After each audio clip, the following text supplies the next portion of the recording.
네, 안녕하세요. 벡터론 강의 세 번째 시간. 오늘은 성장 효율론에 대해서 알아보도록 하겠습니다.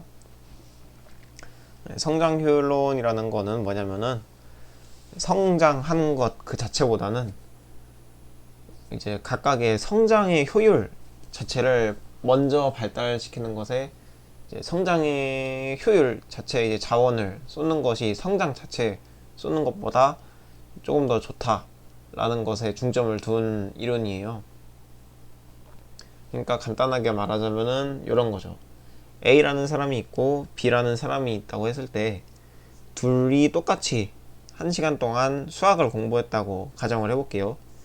그러면은 A라는 사람은 3 정도의 성장을 했고 B라는 사람은 6 정도의 성장을 했어요.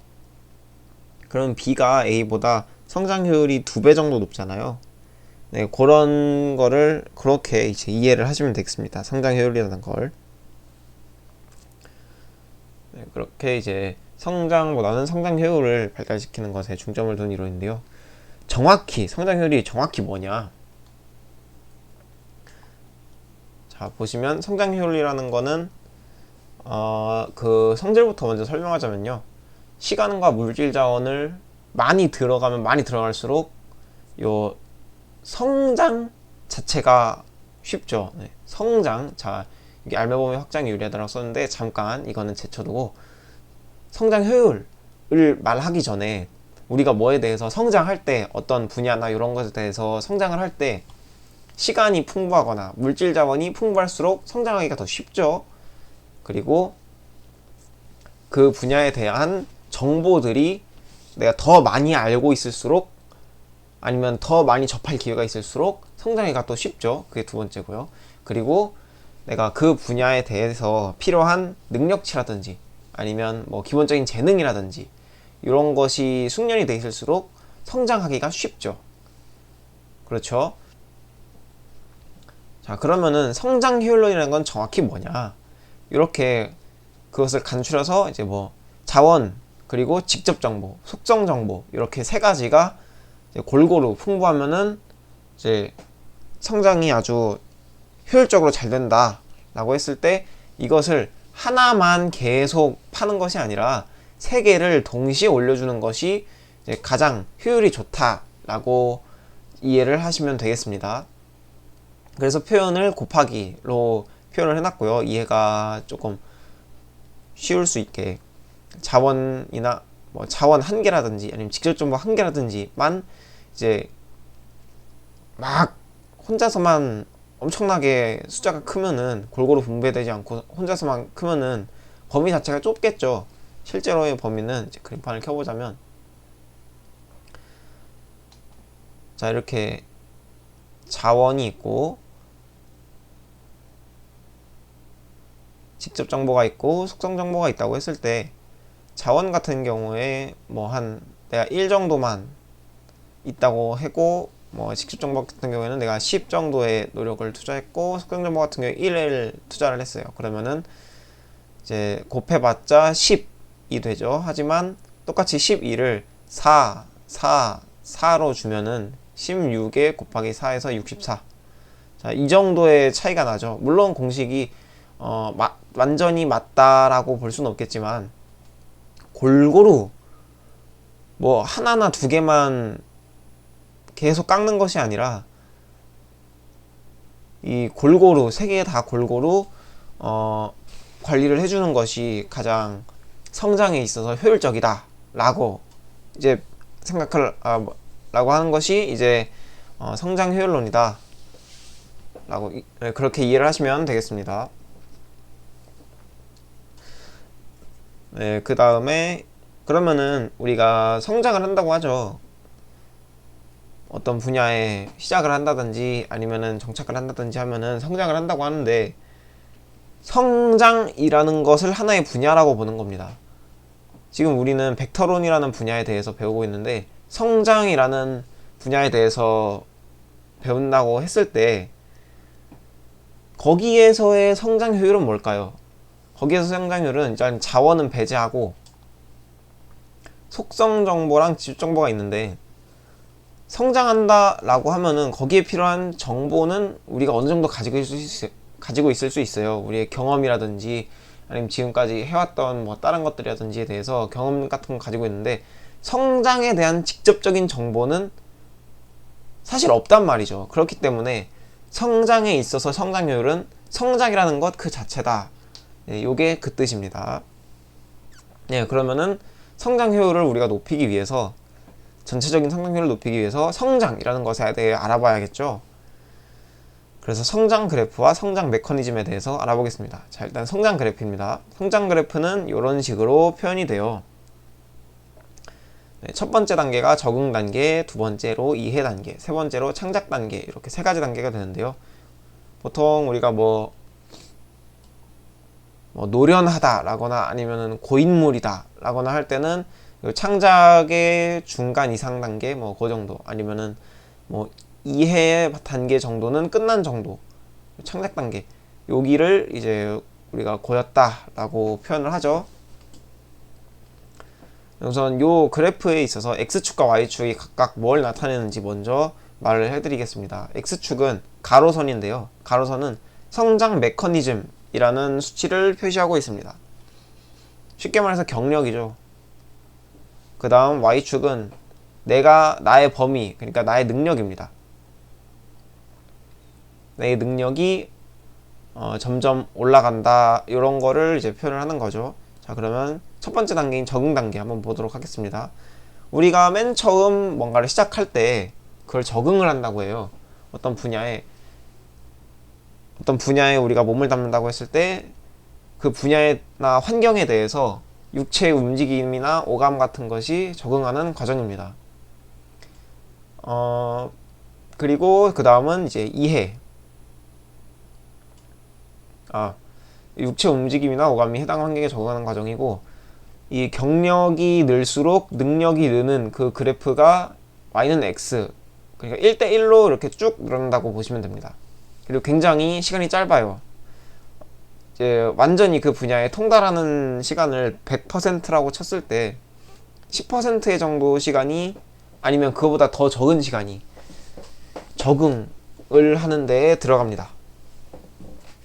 자, 그 다음은 이해 단계인데요. 이해는 모름 상태를 알매 상태로 바꾸는 과정입니다.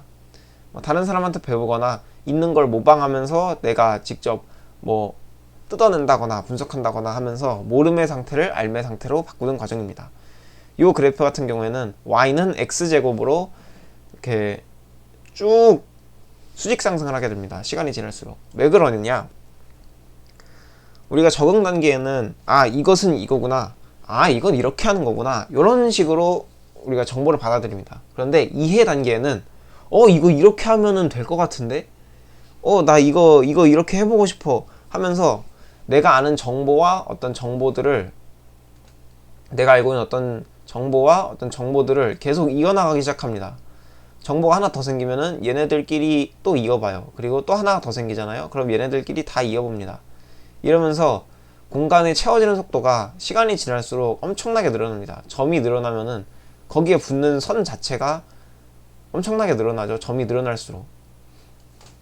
그렇기 때문에 경력이 늘어나고 이제 그 시간이 늘어날수록 여기 투자하는 노력이나 이런 게 늘어날수록 수직 상승하게 됩니다. 그리고 창작 과정, 세 번째로 창작 과정인데요. 창작 과정은 미발견을 알무로 바꾸는 과정입니다. 그래프로 표현하자면 y는 루트 x라고 표현을 할 수 있고요. 이런 식으로 점점 완만해집니다. 왜냐하면 어떤 분야가 이렇게 있다고 했을 때 어떤 분야의 최대 크기가 이렇게 있다고 가정을 해볼게요. 그리고 이게 이제 아무것도 모르는 상태의 나, 그리고 완전 시작점이라고 해볼게요. 그러면은 우리가 막 이해를 해가지고 어느 정도 단계까지 이렇게 왔어. 그러면은 어느 정도 이렇게 공간이 차잖아요. 이렇게 공간이 차면은 내가 모르는 걸 발견하는 게 더 어려워집니다. 내가 모르는 게 거의 없어져서 모르는 걸 발견하는 부분이 더 어려워져요. 그래서 시간이 지날수록 요 경력이 늘어나는 것이 점점 더뎌지게 됩니다. 요때는 어떤 식으로 우리가 생각을 하게 되느냐, 어떤 식으로 정보를 받아들이게 되느냐, 요거 좀 불편한 것 같은데 라든지 요건 좀 필요한 것 같은데, 요런 식으로 생각을 하게 됩니다. 자, 이렇게 성장에는 세 단계가 있게 되고요. 이 가로축이 제가 경력이라고 표현을 했는데 우리가 물경력이라고도 표현을 할 수 있잖아요. 아, 저 사람은 여기에 15년 동안 종사했는데 왜 이렇게 나보다 못하는 것 같지? 난 여기에 한지 2년밖에 안 됐는데. 이런 사람들이 있을 수 있잖아요. 거기에도 비밀이 또 있습니다. 성장 메커니즘이라는 거는 그냥 시간만 축내는 것이 아니라 완주, 연습, 그리고 어웨이, 요 세 가지의 방법을 사용해야지 X축이 진행이 되는 겁니다.